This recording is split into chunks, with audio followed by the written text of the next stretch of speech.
नमस्कार दोस्तों, आज की कहानी है कर्म से बदल जाते हैं भाग्य। प्रकृति ऋषि का रोज का नियम था कि वह नगर से दूर जंगलों में स्थित शिव मंदिर में भगवान शिव की पूजा में लीन रहते थे। कई वर्षों से यह उनका अखंड नियम था। उसी जंगल में एक नास्तिक डाकू अस्थिमाल का भी डेरा था। अस्थिमाल का भय आसपास के क्षेत्र में व्याप्त था। अस्थिमाल बड़ा नास्तिक था। वह मंदिरों में भी चोरी डाका से नहीं चूकता था। एक दिन अस्थिमाल की नजर प्रकृति ऋषि पर पड़ी। उसने सोचा कि यह ऋषि जंगल में छुपे मंदिर में पूजा करता है। हो न हो इसने मंदिर में काफी माल छुपा कर रखा होगा। आज इसे ही लूटते हैं। अस्थिमाल ने प्रकृति ऋषि से कहा कि जितना भी धन छुपा कर रखा हो चुपचाप मेरे हवाले कर दो। ऋषि उसे देखकर तनिक विचलित हुए बिना बोले, कैसा धन? मैं तो यहाँ पे बिना किसी लोभ के पूजा को चला आता हूँ। डाकू को उनकी बातों पर विश्वास नहीं हुआ। उसने क्रोध में ऋषि प्रकृति को जोर से धक्का मारा।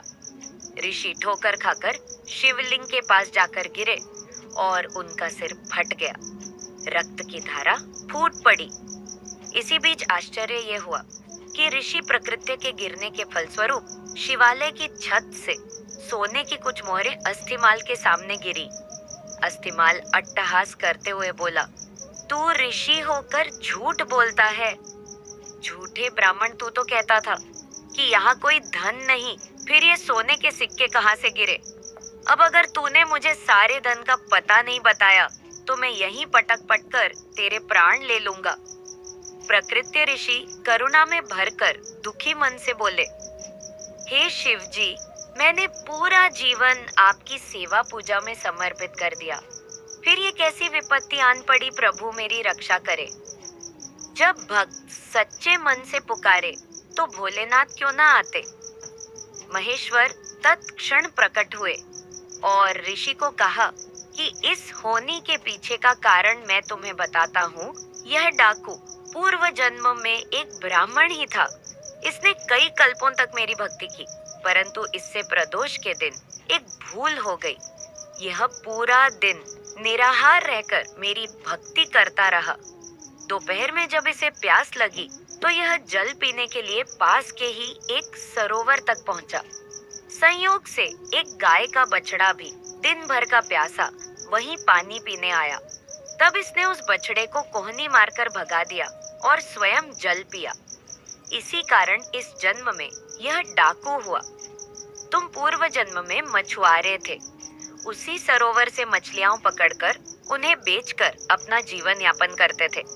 जब तुमने उस छोटे बछड़े को निर्जल परेशान देखा तो अपने पात्र में उसके लिए थोड़ा जल लेकर आए। उस पुण्य के कारण तुम्हें यह कुल प्राप्त हुआ।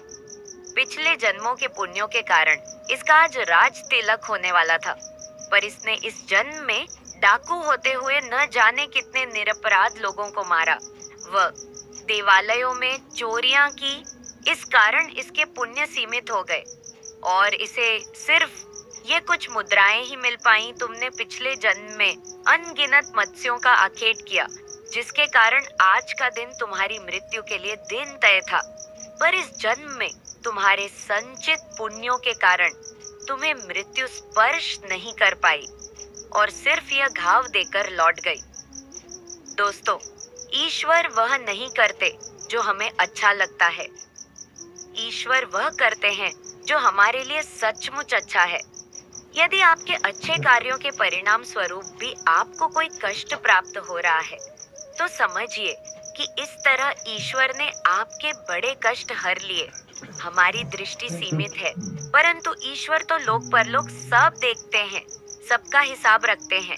हमारा वर्तमान, भूत और भविष्य सभी को जोड़कर भगवान हमें वही प्रदान करते हैं जो हमारे लिए उचित है।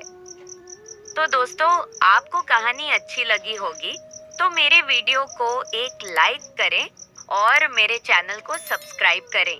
धन्यवाद।